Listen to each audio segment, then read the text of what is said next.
Hello friends, इस video में हम लोग सीखेंगे न्यूक्लियोफिलिक अराइड सब्स्टिट्यूशन।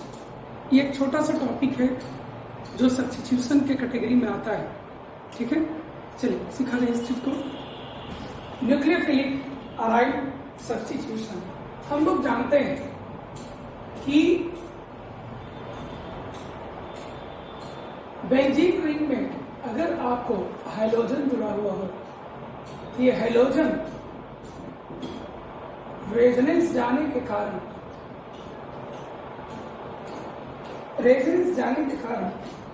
इसका एक हाइब्रिड स्ट्रक्चर बनता है।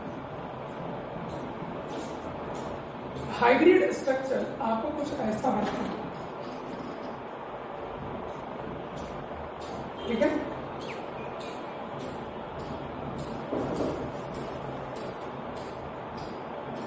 और यहां पर भी आपको पार्शियल डबल बॉन्ड कैरेक्टर आ रहा है।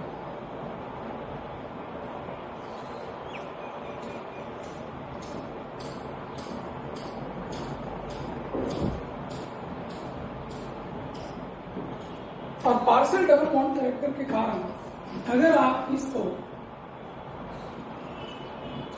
SN1 करवाने जाए या SN2 करवाने जाए, ये रिएक्शन आपको नहीं होगा। इस पार्शियल डबल बॉन्ड कैरेक्टर के कारण SN1 और SN2 रिएक्शन ये दोनों ही आपको नहीं जानते। ठीक है, तो यहाँ पर एक रिएक्शन ऑब्जर्व किया गया। इसका मतलब ये है कि अगर आप इसका रिएक्शन कहीं पर ऐसे दिया हुआ हो कि यहाँ क्लोरीन लगा हुआ है और यहाँ NaOH आप डाल दीजिए, तो ये एक अच्छा न्यूक्लियोफाइल है, लेकिन कभी ये रिएक्शन आपको नहीं जाएगा।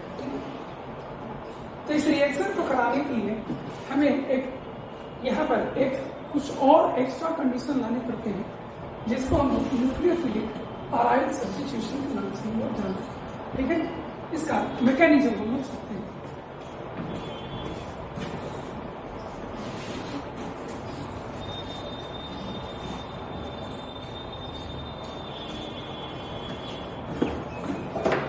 मैकेनिज्म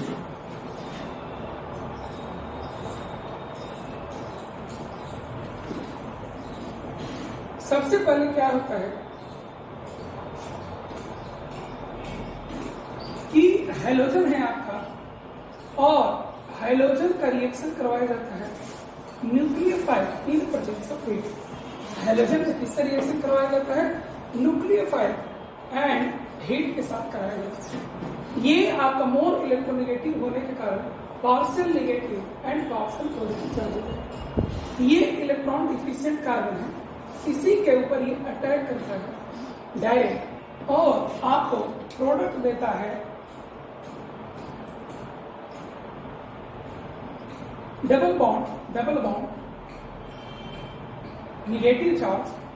ठीक है, और यहाँ पर जो X माइनस का X था वो रह जाएगा और न्यूक्लियोफाइल भी यहाँ आपको जुड़ जाएगा। ठीक है, ये आपको जाता है रेजोनेंस, ये यहाँ आएगा और ये यहाँ जाएगा। रेजोनेंस जाने पर ये आपको बनाता है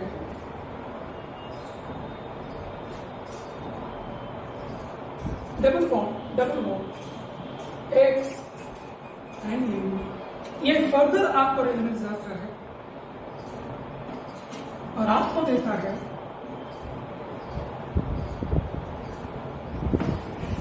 ठीक है,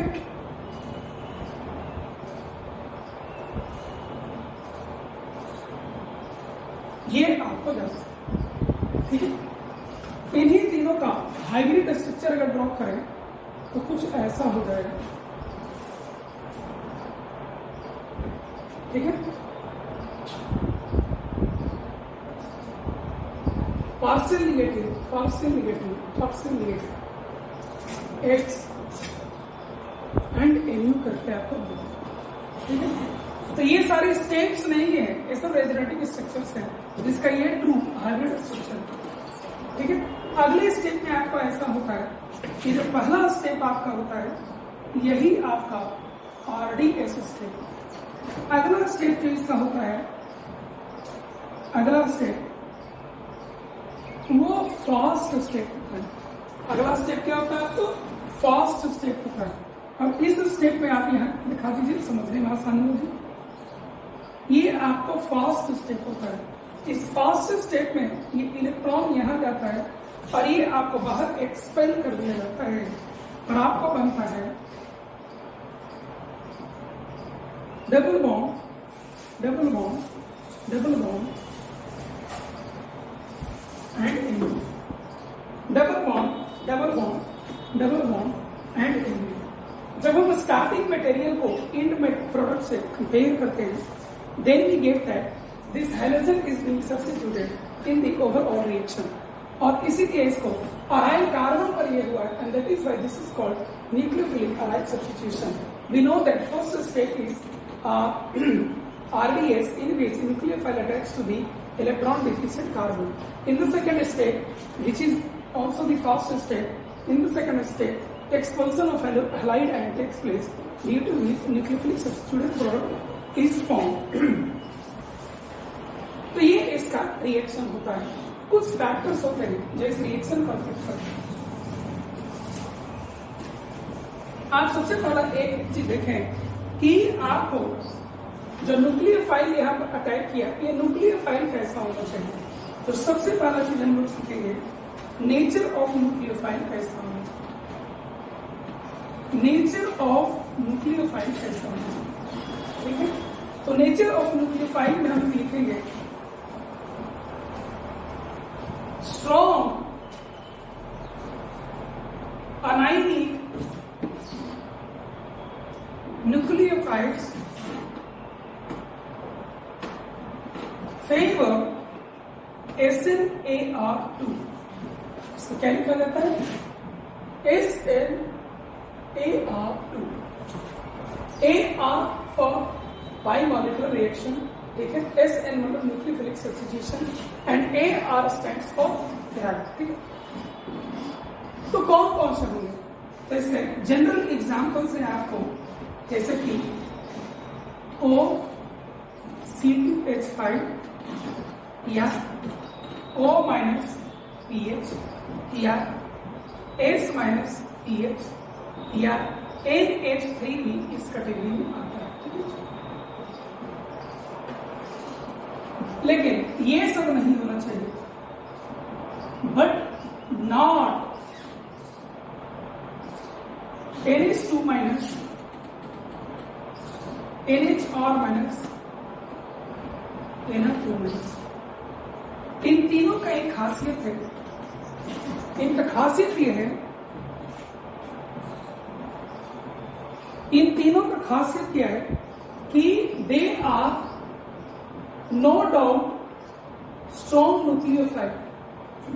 these three are no doubt they are strong nucleophile, but simultaneously they are also very strong base and very strong base। अगर इनको हम इस रिएक्शन में यूज कर लेते हैं तो ये तो न्यूक्लियोफाइल मुझे अच्छा चाहिए, और ये न्यूक्लियोफाइल अच्छा के साथ साथ बेस भी अच्छा है। बेस अच्छा होने के कारण ये इस रिएक्शन में जो हाइड्रोजन यहाँ पर मौजूद होता है उससे रिएक्शन चला जाता है और रिएक्शन के कोर्स को चेंज कर देता है। तो इसको हम लोग लिखेंगे but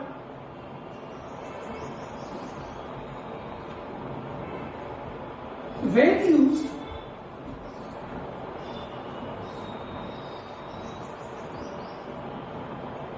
changes the course of reaction। क्या जाने लगता है? बेंजाइन रिएक्शन जाने लगता है।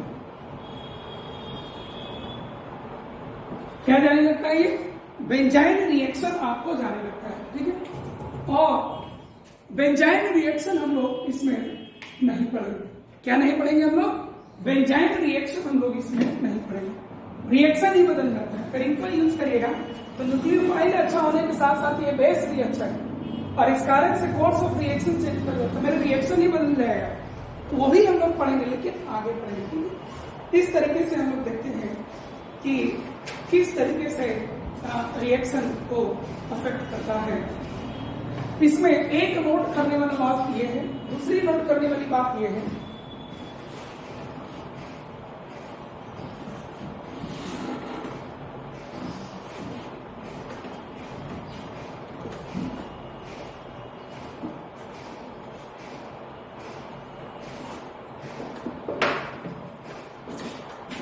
यहां पर जो एक्स है आपका, ये नोट 2 है। एक्स जो आपका है ये फ्लोरीन, क्लोरीन, ब्रोमीन और आयोडीन चारों हो सकता है। ठीक है, फ्लोरीन, ब्रोमीन, क्लोरीन, आयोडीन चारों हो सकता है। तो यहां पर हमें ये सीखना है कि रेट ऑफ रिएक्शन इनसे कैसे अफेक्टेड होता है। तो आप एक चीज देखते हैं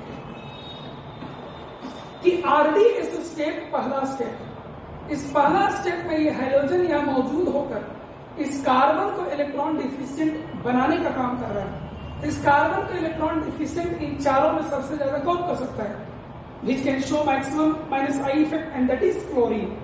तो फ्लोरीन यहां पर अगर रहेगा तो इस कार्बन एटम को मैक्सिमम इलेक्ट्रॉन डिफिशिएंट करेगा, इस न्यूक्लियोफाइल के रिएक्शन के रेट को बढ़ावेगा। ठीक है, तो यहां पर हम एक चीज देखें, इस बात को नोट कर लिया है।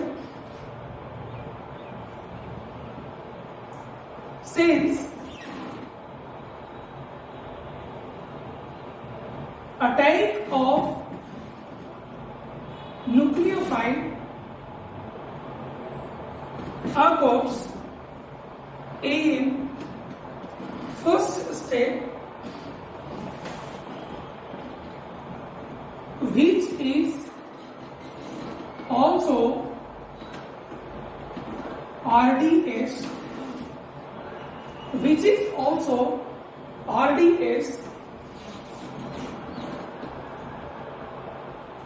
therefore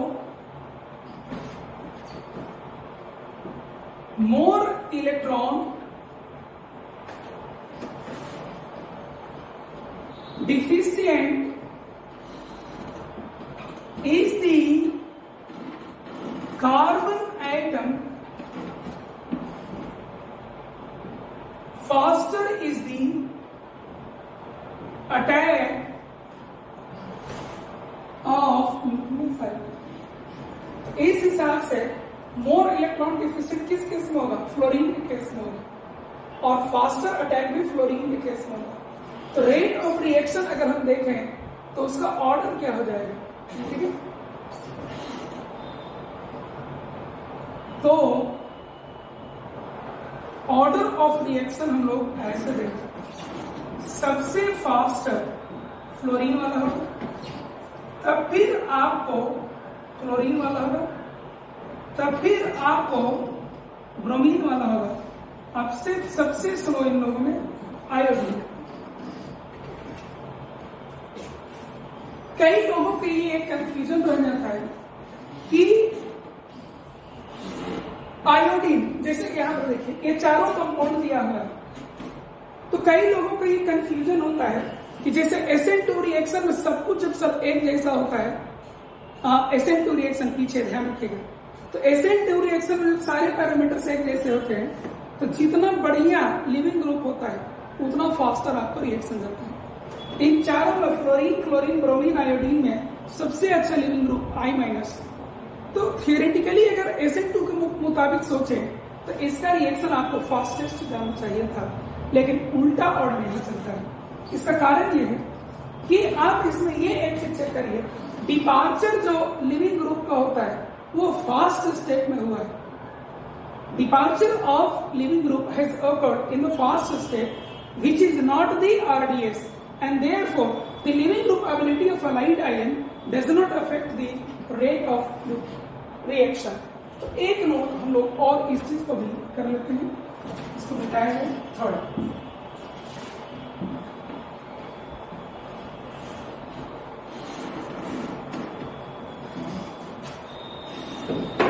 note 3,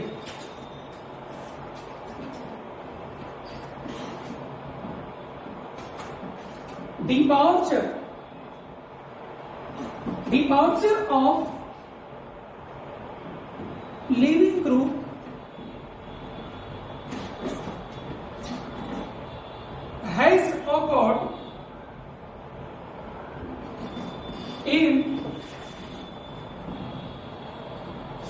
first state,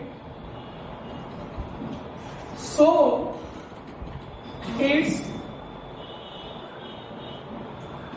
leaving group ability does not affect the rate of reaction। इस बात को आप समझिए, कई लोगों के मन में होता है कि आयोडीन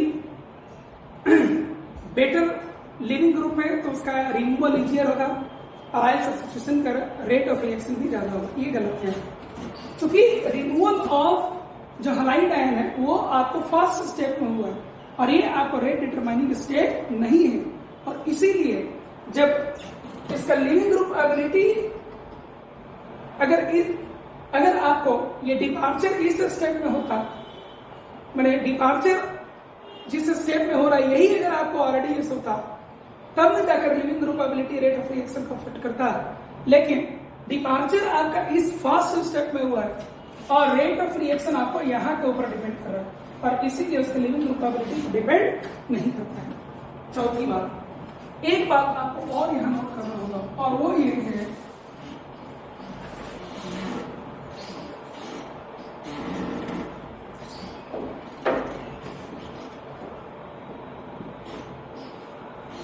ठीक है, हीटिंग आपको करना होगा।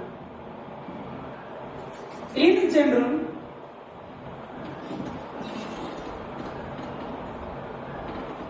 Heating is required, heating is required to ease the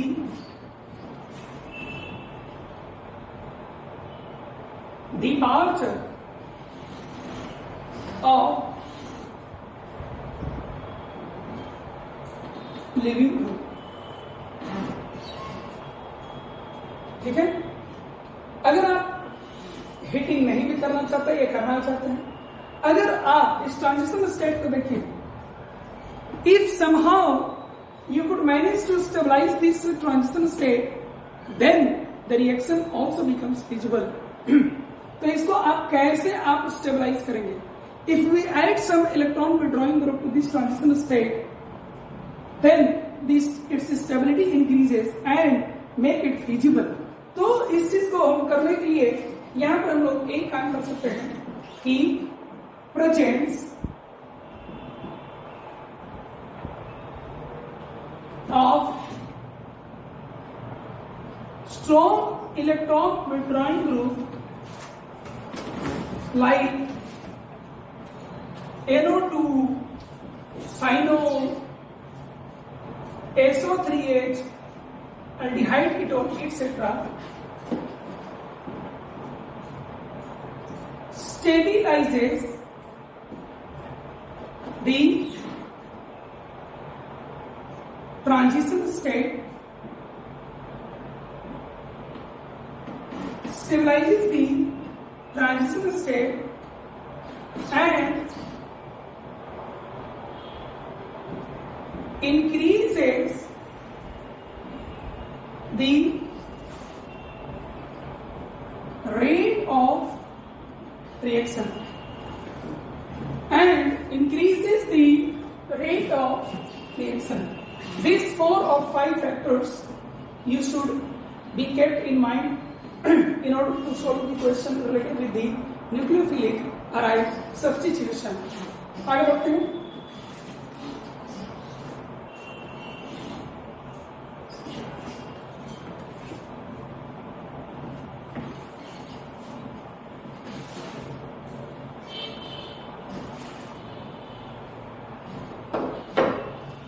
इसका एक एग्जाम्पल देखते हैं इसका।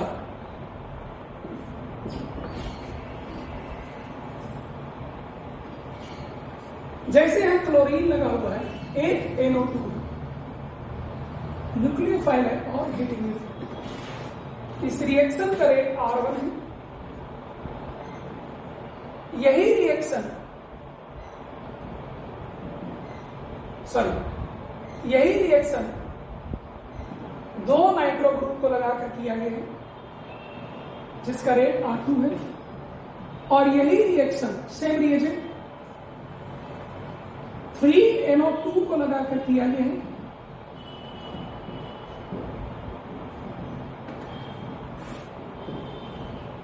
और ये रिएक्शन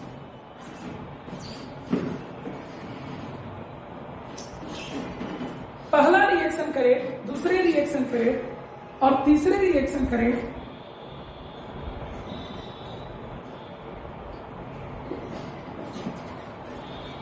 पहले रिएक्शन करे, दूसरे रिएक्शन करे और तीसरे रिएक्शन करे, इन तीनों को अगर देखा जाए तो यहां पर एक बेंटोराइन ग्रुप लगा हुआ है,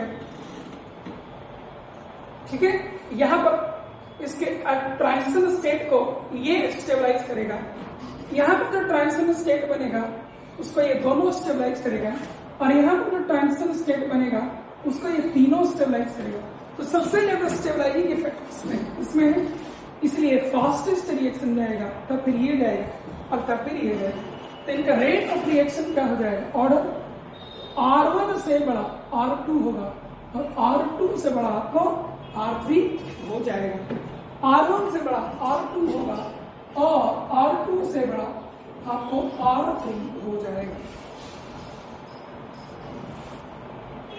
ठीक है। कुछ कॉमन एग्जाम्पल्स यहां हम देखते हैं।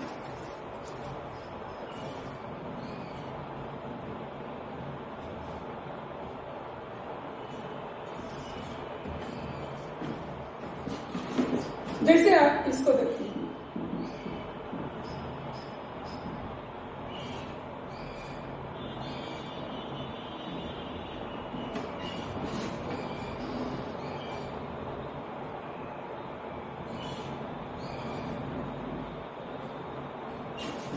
इथाइल है, इसको आप देखिए, ध्यान रखें, ये जो आपको लिया गया है वो 1 मोल ही लिया गया। आप एक चीज देखिए, जिसका नहीं लिखा होता वो 1 मोल होता है, ये 1 मोल है और ये भी 1 मोल लिया गया। इस 1 मोल के अंदर में 2 मोल क्लोरीन एटम है, तो ये या तो इसको सब्स्टिट्यूट करेगा या तो इसको सब्स्टिट्यूट करेगा। जिसको सब्स्टिट्यूट करना इसके लिए आसान होगा उसको सब्स्टिट्यूट करेगा। आप एक चीज देखिए, ये जो आपको नाइट्रो ग्रुप लगा हुआ है ये अपने रेस्पेक्ट में पारा पोजीशन को ज्यादा इलेक्ट्रॉन डिफिसिट करेगा, ये नाइट्रो ग्रुप अपने रेस्पेक्ट में ऑर्थो पारा पोजीशन को ज्यादा इफेक्ट करता है। इसके रेस्पेक्ट में ये कहा है मेटा पर और इसके रेस्पेक्ट में ये कहा है पारा पर, तो ये इसको ज्यादा इलेक्ट्रॉन डिफिसिट करेगा। इसका अटैक आपको यहाँ पर इजियर होगा और सब्स्टिट्यूशन प्रोडक्ट जब आप देखने जाएंगे तो सब्स्टिट्यूशन प्रोडक्ट आपको यहाँ के करस्पॉन्डिंग बनेगा, यहाँ Cl आ जाएगा तो यहाँ आपको NO2 आएगा, ठीक है। इस तरीके से आप देख सकते हैं। एक और एग्जांपल लेते हैं, एक और एग्जांपल लिए थे,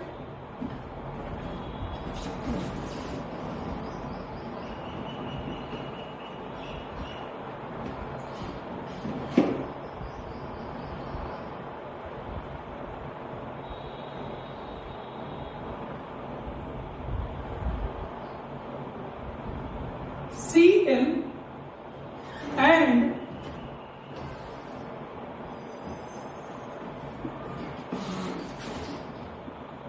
Cl CH3 and NO2, ठीक है।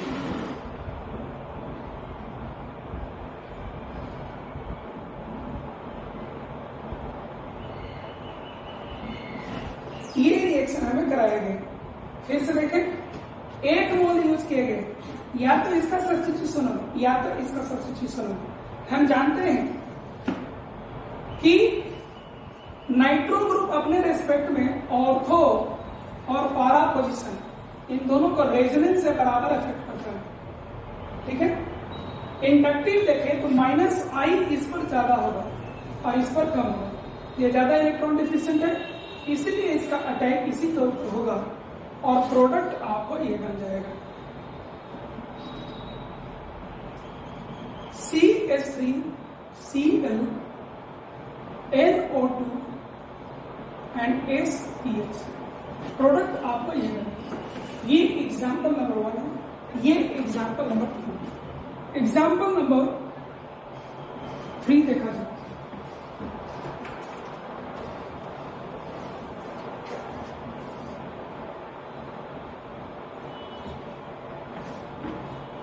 इसको देखिए, ClNO2 RNH2 हीट Cu2O के प्रेजेंस में 1 मोल ये लिया गया। ये वेरी वेरी इंपॉर्टेंट एग्जाम्पल है, ये एग्जाम में काफी आते हैं। ये रिएजेंट भी आप ध्यान रखेगा, Cu2O, ठीक है। तो ये एक अच्छा न्यूक्लियोफाइल है, ये इसको सब्स्टिट्यूट करता है और प्रोडक्ट आपको देगा NHR एंड NO2 का फॉर्मेशन है। एग्जाम्पल नंबर 4,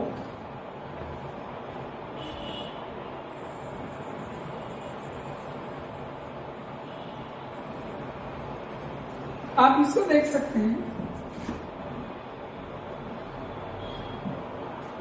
यहां आपको फ्लोरीन लगा हुआ है। क्या लगा हुआ आपको?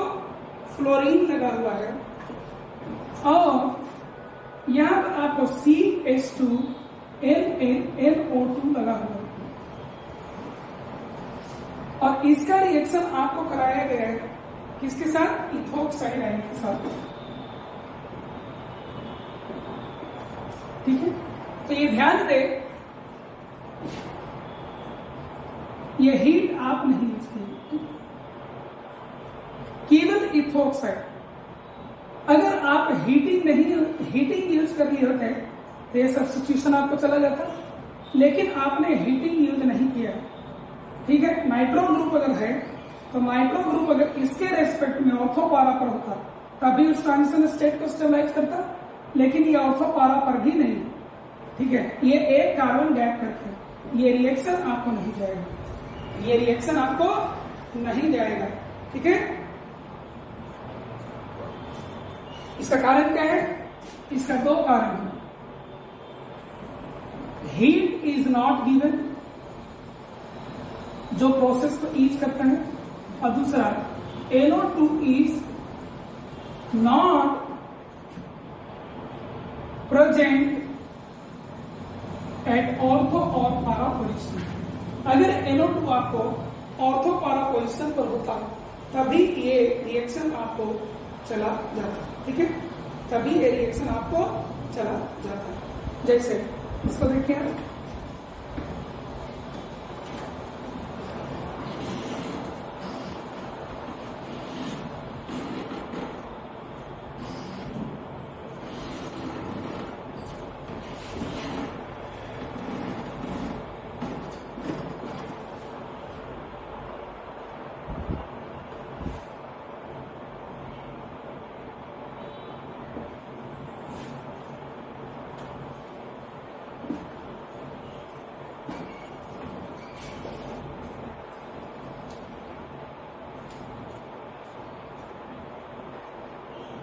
एक तो एग्जाम्पल आप और देख सकते हैं। जैसे आप इसको देखिए,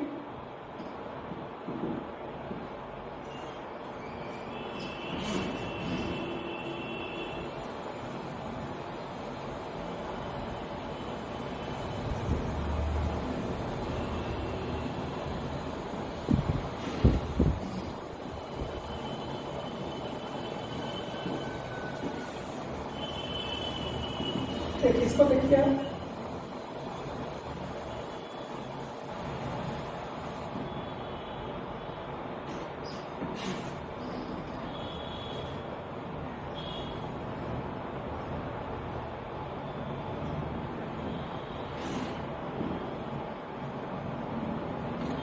एक इसका एग्जाम्पल देखिए,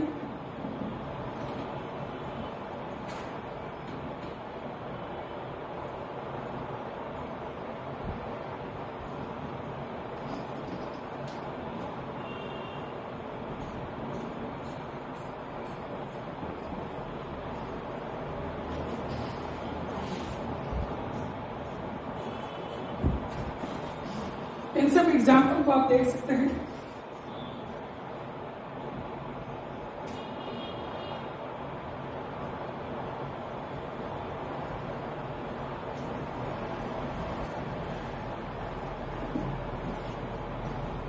बना करके देखते हैं।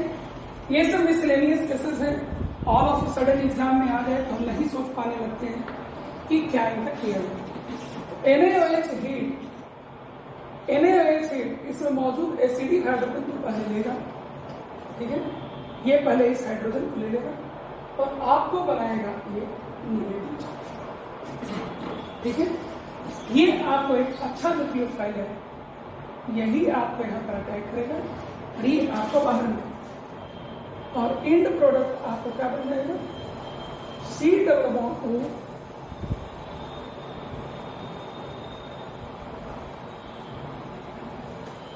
एक दो तीन और एक चार, एक दो तीन और एक चार, एक दो तीन और एक चार, इसका फॉर्मेशन आपको होगा, ठीक है।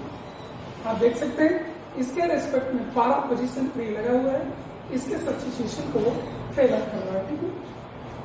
अब NaOH हीट जब आपने यूज किया है तो इस कंपाउंड में मौजूद जो मोस्ट एसिडिक हाइड्रोजन है वो यहाँ पे, जो यहाँ से भी रेजोनेंस जाएगा और यहाँ से भी रेजोनेंस। तो पहला स्टेप जब आप करेंगे तो आपको इस न्यूक्लियोफाइल का फॉर्मेशन होगा और यही न्यूक्लियोफाइल आपको अगले स्टेप में इसको क्या बन जाएगा, आपको बेंजीन रिंग रहेगा, NO2 रहेगा, एक दो तीन, एक दो तीन बना दीजिए, CH2 है, C डबल बॉन्ड O है और यहाँ आपको आ जाएगा C double bond O CH3 का फॉर्मेशन है, ठीक है। अब एक इस केस में, इस केस में क्या है, तो इस केस में हमें ये देखना है, दोनों पॉसिबिलिटी को देखने हैं, ठीक है। पहले मैं इसको मिटा देती हूँ, फिर इसमें थोड़ा बारीकी से देखना होगा। यहाँ दोनों ही पॉसिबिलिटी हम देखते हैं।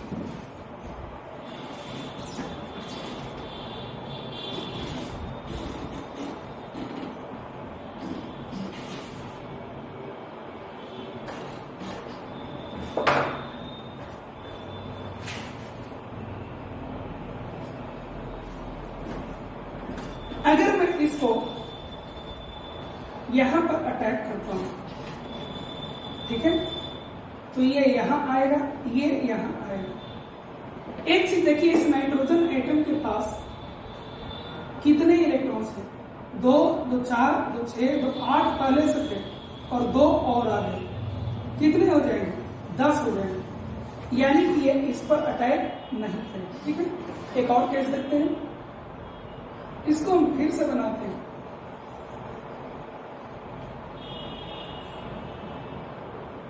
ये ठीक है, और इस बार फिर से हम इसको अटैक करवाते हैं,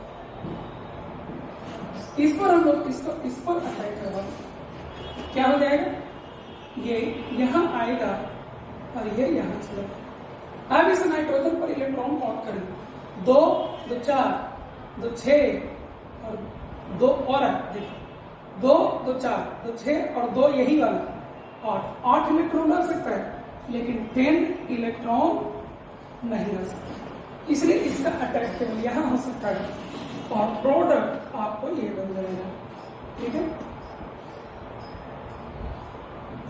ये आपको अनअफेक्टेड रह जाएगा और ये सी, ध्यान रखें, ये आपको 1 मोल ही मिलेगा, तो ये आपको प्रोडक्ट बनेगा और यहाँ पर आपका रिएक्शन नहीं जाएगा, ठीक है। ये आपको खुद सोचना होता है कि कौन सा रिएक्शन जाएगा, कौन सा रिएक्शन आपको नहीं जाएगा, ठीक है। एक और एग्जाम्पल देखते हैं, आप इस तरह से देख सकते हैं, यहाँ O2N लगा हुआ है, यहाँ Cl लगा हुआ है,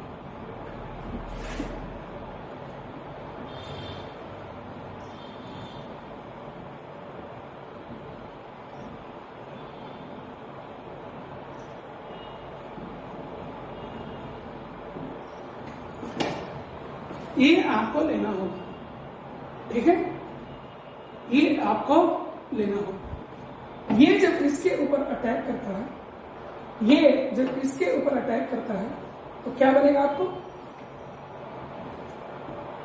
एसिडिक हाइड्रोजन है, न्यूक्लियोफाइल बनता है, और यही न्यूक्लियोफाइल आपको इसके ऊपर अटैक करके इसको बाहर निकालना।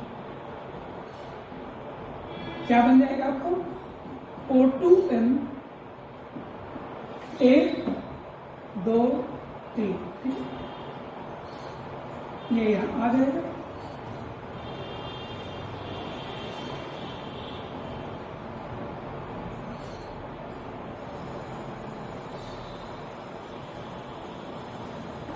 इस प्रोडक्ट का फॉर्मेशन आपको होगा, ठीक है। एक और क्वेश्चन देखिए,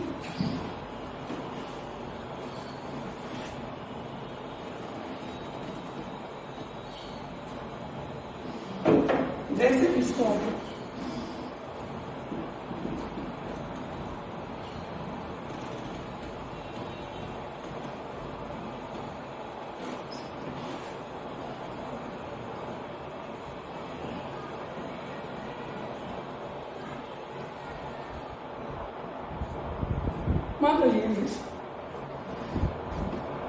ये अटैक यहां भी कर सकता है, यहां भी, लेकिन इजियर मोर इलेक्ट्रॉन डिफिशिएंट कौन है? ये, due to presence of this nitrogen. ये यहां अटैक करेगा, इसका इलेक्ट्रॉन इसको मिलेगा।